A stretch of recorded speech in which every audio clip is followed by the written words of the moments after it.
In today's COVID-19 update, the Health Minister, Dr. Frank Anthony, addressed the notion that vaccines are not available at every health center across the country. Well, the minister said that this is so because of storage and temperature. And so, in addition to that, there are over 100 vaccination sites throughout the country. Also, the second dose Sputnik V vaccine, which arrived in the country last night, will become available from tomorrow, Wednesday. We don't have vaccines at every health center. These vaccines require a certain temperature, which you must keep them and so forth. But we have more than 100 different sites across the country, and we have been repeatedly identifying these sites so that people would know and go to these sites and get vaccinated. So access to the vaccine is not a problem because there are all these sites in every region where vaccines are available.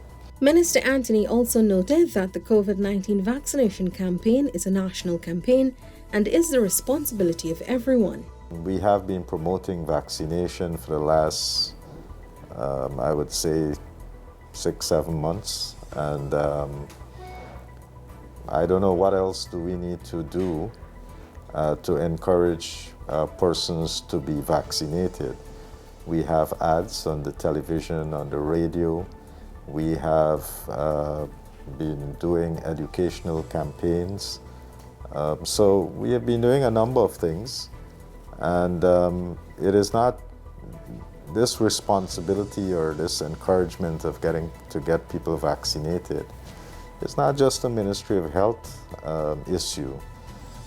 It is every one of us who are living in Guyana should encourage people to get vaccinated, because this is what is going to get us closer to herd immunity, and this is what is going to help to reduce infection, help to reduce hospitalization, and ultimately help to reduce deaths.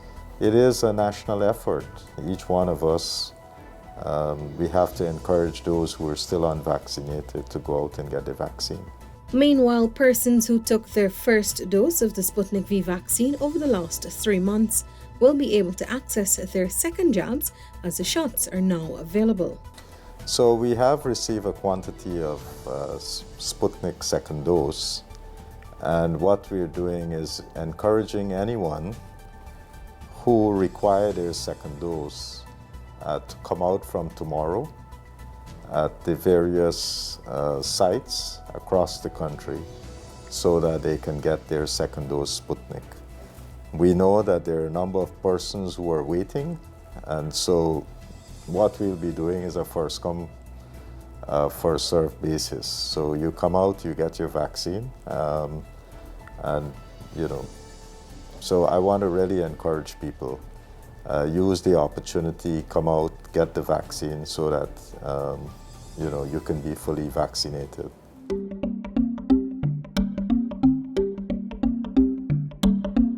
In terms of our current vaccination numbers, we have, starting with the adults, we have 356,062 persons who would have received the first dose of a COVID-19 vaccine. That's 69.4% of our adult population. We also have 184,941 persons who would have received a second dose of the vaccine, meaning that right now 36.1% of our adult population would be fully vaccinated. We also have 23,237 persons between the ages of 12 and 18 who would have received the Pfizer vaccine, and that's about 31.9% of that age cohort. Today's Mythbuster. Vaccines are increasing the number of new variants of the COVID-19 virus. Vaccine has nothing to do with the new variants. Variants emerge because when you're infected with COVID, the virus gets into your cell. Then as it gets into your cell, it would start a replication process within the cell.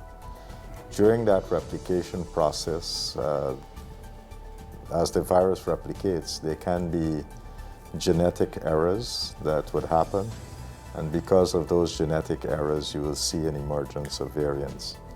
So if we are able to vaccinate quickly, then we'll prevent the susceptible set of persons to the virus. And if we limit that pool, then we'll have less mutations happening with the virus because they will have less people to infect and less mutations would occur. So we need to work very quickly to vaccinate people so that we reduce the pool of people that can be susceptible. Well, that's it for today's COVID-19 update. Of course, we just spoke with the Honorable Minister of Health, Dr. Frank Anthony. Remember, for more information, you can log on to our website, dpi.gov.gy, and the Ministry of Health's website as well, health.gov.gy, and of course, our social media platforms.